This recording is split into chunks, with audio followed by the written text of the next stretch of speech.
Magandang araw po mga boss. Kung mapapansin nyo, itong video na to na i-upload ko na ito previously.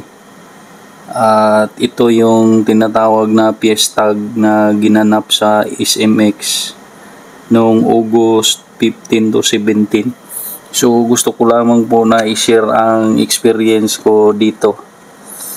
At bago ako magpatuloy mga boss, nais kong magpasalamat sa lahat ng viewers at subscribers ko sa bago kong channel na The Breeders Channel. At kung mapapansin ko na sa statistics na marami talaga yung silent viewer. At sana naman po mag-subscribe kayo sa channel ko nang sa ganun manotify kayo lagi sa lahat ng videos na ipapalabas ko.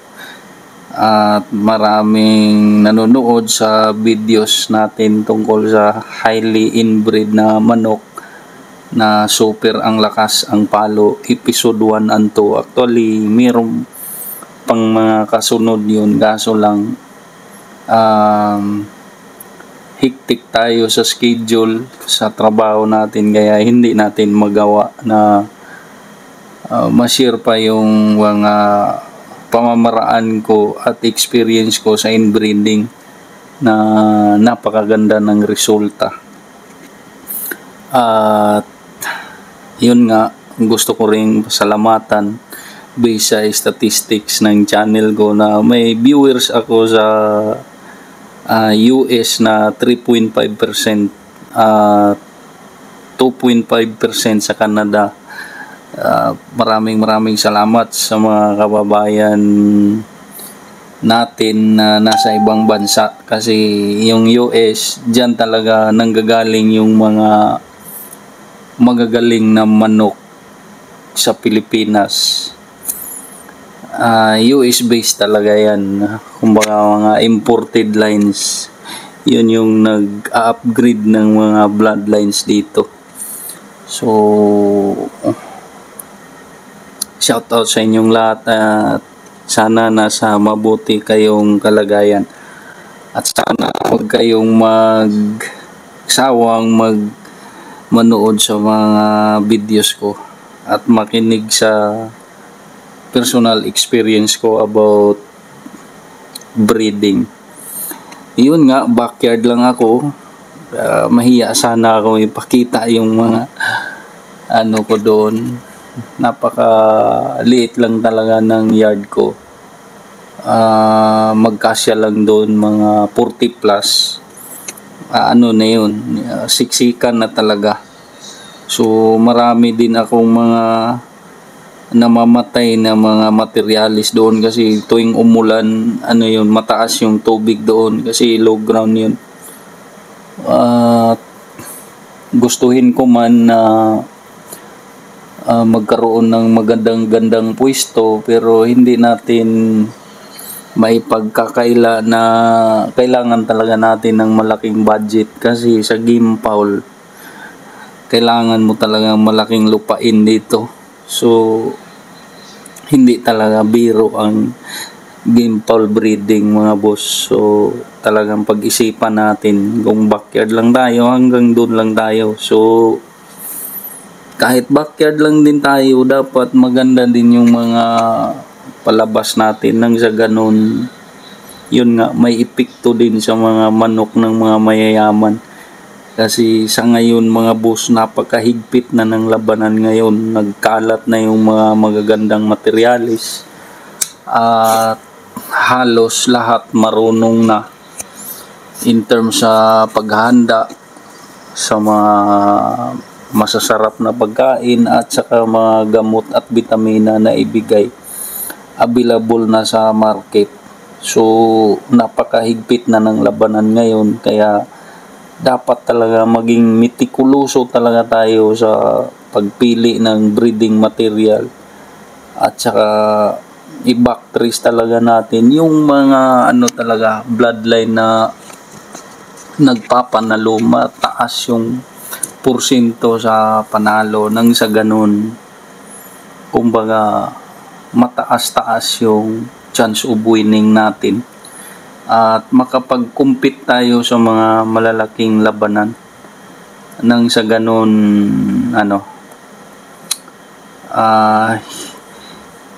hindi palaging walang laman ang bulsa natin. Magkakaroon din tayo ng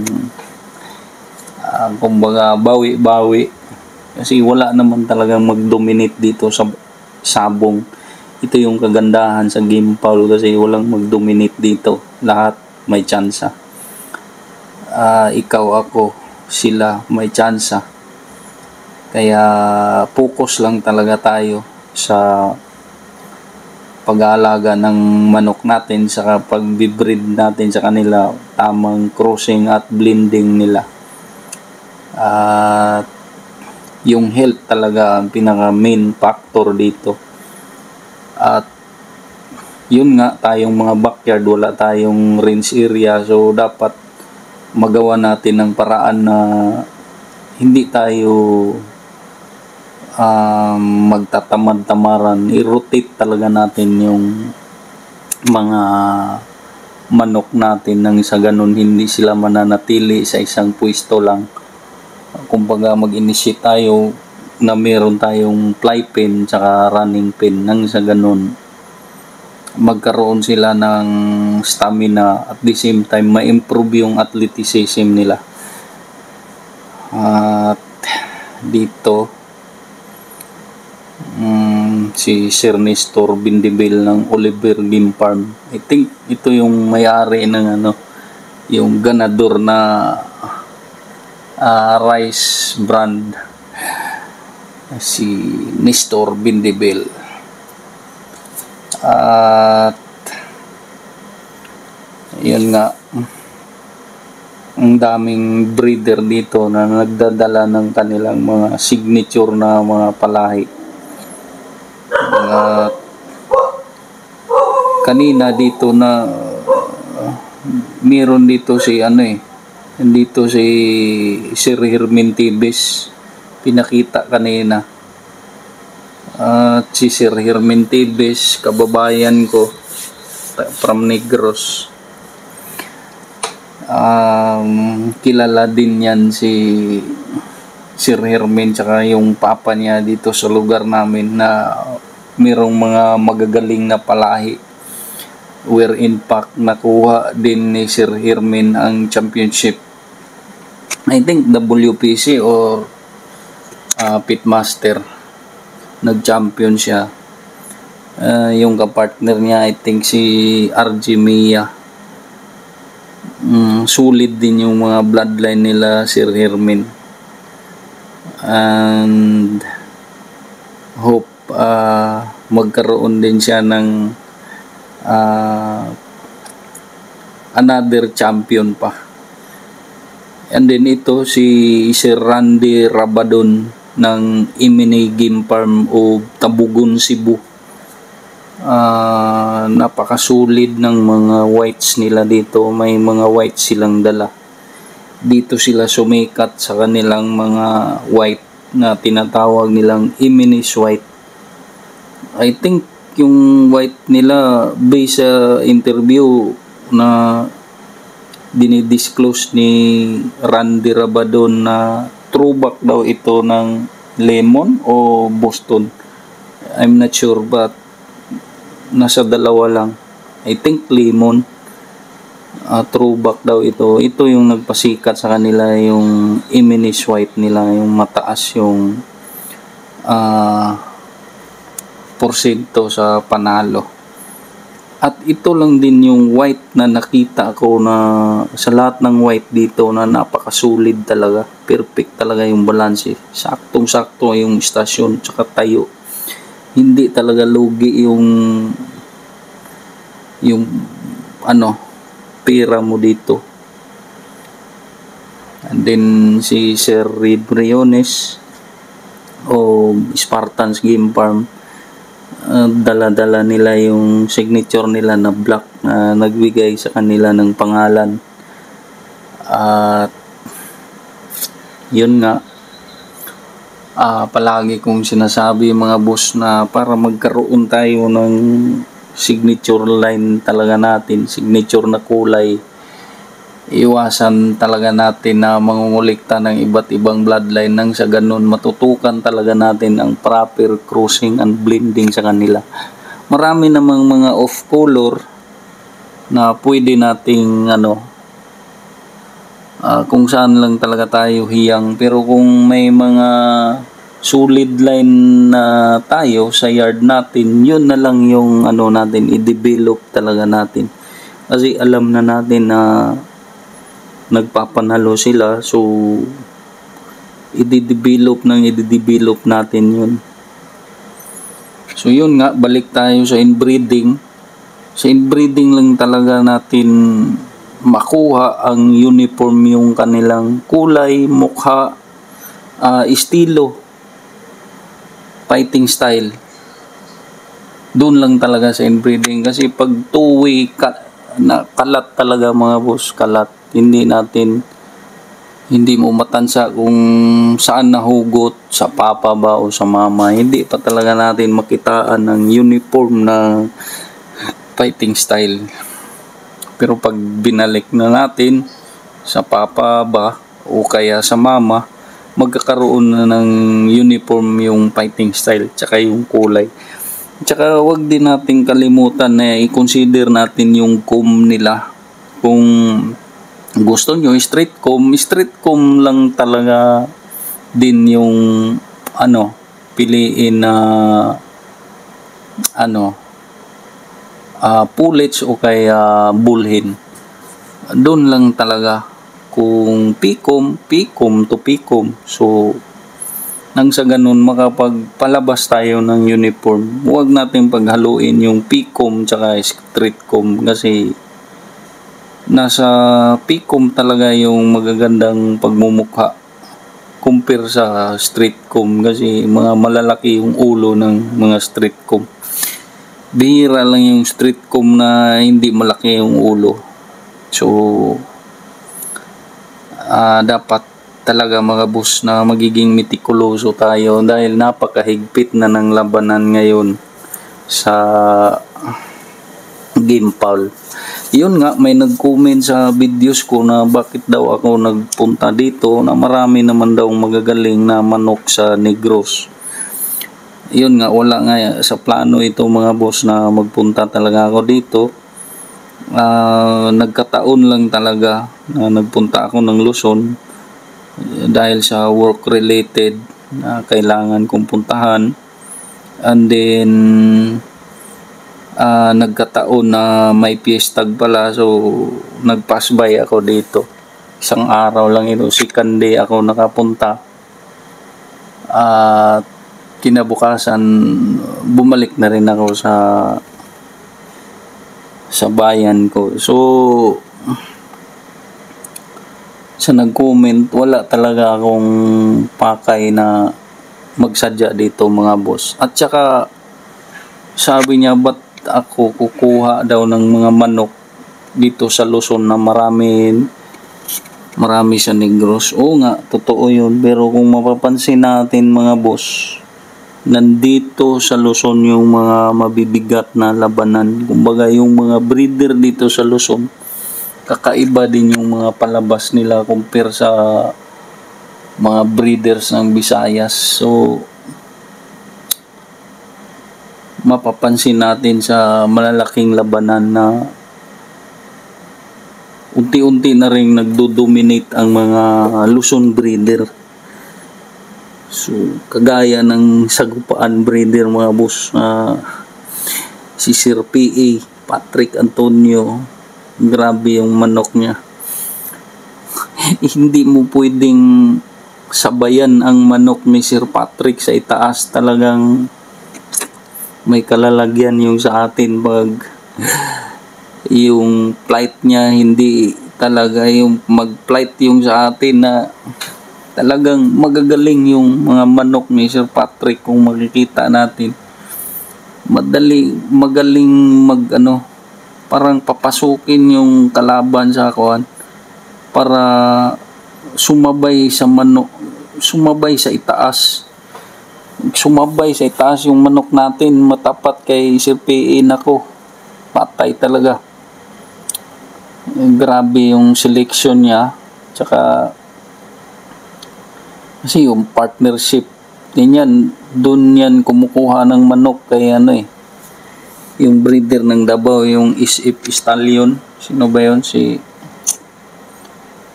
Yun yung pinagkukunan niya ng manok, si Bibot Uy pala. Ito si Idol SP Ruel Amano. Napakasulid ng mga bloodline ni Ruel Amano din.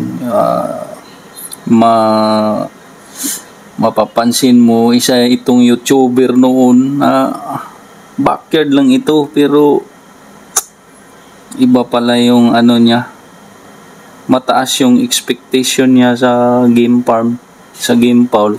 So nagtayo ng game farm, mitikuloso din itong pumili ng materialis. Kasi kung makikita mo yung videos niya nung kumuha siya ng white ni B-Boy, hindi yan nagustuhan yung pick ni B-Boy. Talagang pinili niya yung gusto talaga niya, na perfect yung balanse, perfect lahat. So napaka-meticulosong pumili ito si Ruel Amano. Yung Ilgama Gray niya, kasi yun yung pangalan ng group niya noon, kasi dancer ito, may grupo ito, yung Ilgama. Kaya pinangalan niya sa manok niya na gray, na minamana pa daw niya yun sa tatay niya, na mga winners nila na gray. Dinidevelop niya, kaya pinangalanan niyang Ilgama Gray. Ito yung ano niya, farm technician niya, yung veterinaryo ng farm niya, hawak-hawak ng butcher blood. Nasa harapan ko talaga ito. Napakasulit ng butcher line nila. Aso lang masyadong matatapang. Ayan po, ito yung butcher. Palaging kinakagat yung ano niya, braso niya. So napaka-successful ni Ruel Amano. Kung mapapansin natin, nag-boom kaagad yung farm niya dahil sa estilo niya din noon na pahulugan system. Dito din siya nagkaroon ng pangalan. Yung pahulugan system niya, ubos. Madaling maubos yung mga manok niya kasi quality yung mga manok na naipalabas niya. Si Sir Nilo Magtibay, I think from Bacolod din ito. Maraming mga breeders talaga dito. Maraming mapagpipilian ng manok pag may game fowl exhibit. Nandun na rin lahat na mabibili mo ng mga kailangan sa farm natin, kagaya ng range net, incubator, tari, kahit ano, andito na. So napakagandang occasion ito na gagawin na ganito. So yun nga, hanggang tingin lang tayo dahil wala tayong budget. At hindi pa naman kailangan na infusion din yung mga bloodline ko. So pag hindi pa kailangan, hindi muna tayo magpasok ng ibang bloodline. Pero hindi ko napuntahan dito yung kinunan ko ng Kanawayon line ko. Kung mapapansin nyo sa Facebook account ko, may post ako doon ng Fair of Kanawayon. Galing yun sa Iron Cock Farm kay Sir Ivan Glenn Benedicto. Nandito siya sa Piestag, kaso lang hindi ko siya napuntahan. I think nag-sold out din siya agad, si Sir Ivan Benedicto. Yun nga, yun yung signature niya na Kanawayon line. So hopefully dadami yun sa akin. Itong mga bulik, signature ng GM Fantastic kay Sir Attorney June Mendoza. So napakaganda ng mga bulik niya. Tinanong ko kung magkano yung presyo ng pullets o kaya hens. Talagang 15K. Talagang sulit din. So sulit yung presyo sa bloodline niya. Yun nga, pinaghirapan nila itong mga bloodline na ito na mabuo, kaya mag-expect din tayo na mahal din yung binta nila. Yun ang kagandahan sa pag nagkaroon na ng pangalan. So tayong mga backyard parang malabo, pero I think ang pakay natin na mabigyan natin sila ng magandang laban na makapag-compete din yung mga manok natin. Kasi nagkalat na talaga ang mga magagandang materialis ngayon. Halos lahat marunong na ring maghanda. So hindi ko lang babanggitin yung paghahanda kasi lahat nag-aaral na ng paano ihanda yung mga manok. So basically sa akin, yung pagganda ng manok, bigyan lang talaga natin ng masasarap na pagkain, and then tansain natin yung kilos at galaw nila kung hindi ba sila nag-off. Makikita naman natin yan. Yung usual na galaw nila na magaling silang nasa magandang kondisyon sila compare sa nag-off. Tayo ang magtansa niyan. And simple lang naman yung day of the fight. Pigain lang talaga natin sa moisture, sa tubig, nang sa ganun hindi mag-bleed yung mga manok natin. Kasi pag natamaan, magbi-bleeding, ma-shock yung manok. So pag nagka-drug fight, dihado talaga tayo, wala. Talagang tagilid tayo at huhugutin na lang talaga natin yung wallet natin para magbayad tayo sa pagkatalo. So yun, tayo lang din naman ang makapagtansa kung nasa magandang kondisyon ba yung mga alaga natin. So ang daming dala nilang bulik. Kung mapapansin nyo, hindi kulay bulik, pero mag-anak daw ito ng mga lalaki na bulik. May pula dito na bulik ang bloodline. Iyon ang kagandahan sa off color. So napakasulit mga boss. Hanggang tingin lang na lang ako. Opportunity na sana dahil malayo itong malayo ang farm nito ng GM Fantastic.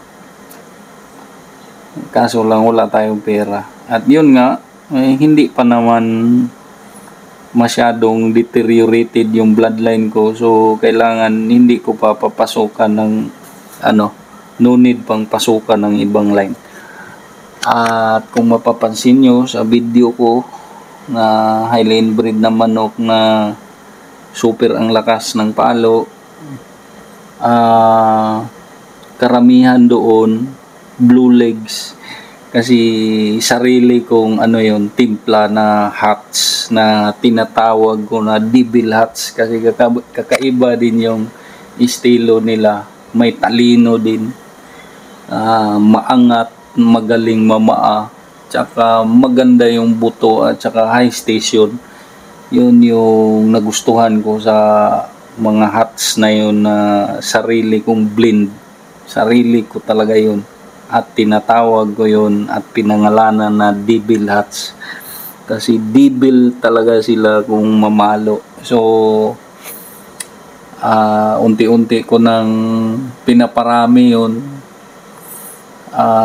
Kung mapapansin nyo yung sa pin, sa breeding pin na yun, may tatlong blue legs doon na bullhen, kapatid ng broodcock ko na hats. So brother sister meeting ko sila. At yung anak noon, kung magkaanak sila may palabas, ibabalik ko din naman sa papa ng mga ano na yun. So, highly inbred talaga. So, ginagawa ko talaga yun kasi doon ko nakitaan ng galing pag ini-inbreed ko sila. And then, yun nga, sinasabi ko na breeding is hindi ako naniniwala na breeding is a science. Breeding is an art of the breeder na kumbaga timpla niya para makapagpalabas ng magagaling, matitibay at malalakas na mga panlaban. So ito, ang ERC, ito talaga matagal ko na itong sinusubaybayan sa YouTube. Si ERC Game Farm, si Sir Cho, napakaganda ng mga linyada talaga niya.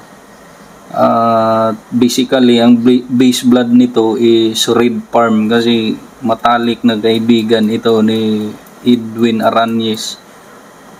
Yan, kung mapapansin natin yung mga hens at pullets na dala niya, talagang solid, perfect yung balance, so napakaganda. Ito talaga yung sa lahat din na mga pula, ito yung pinaka gusto ko, yung dala ng ERC Farm, si Sir Cho. So pasukin nyo yung YouTube niya, so makikita nyo doon, napakaganda ng sistema niya sa breeding, tsaka pag papalaki niya ng ganyang mga sisiw. Kitang kita natin solido talaga yung mga yung dala niya dito. So hindi ko siya nilapitan kasi lang tayo, hopefully sa makabalik tayo sa darating na World Game Ball Expo. So pipilitin natin na makapag interview ng mga idol breeder natin nang sa ganon magiging sulit yung pagpunta natin at malalaman natin ang estilo nila sa breeding at sa pag-select nila ng mga materialis. At ito po, talagang nagtagal ako dito dahil gustong gusto ko talaga yan, yung isang babae na andun, perfect talaga yung balance. Alam ko na may bubuga ang mga anak nito. Iyon ang pinaka-importante mga boss, na may sense of tayo. Parang sa tingin pa lang natin, makikita natin na mapagpalagay natin na makapag-produce ito ng mga magagaling na warrior. Hanggang dito na lang po mga boss. I hope nakapagbigay ako sa inyo ng kunting kaalaman sa lahat ng experience ko. At saka sana nasiyahan kayo sa kwento kong ito at sa tungkol sa experience ko dito sa Piestag. That's all mga boss. Happy farming sa ating lahat.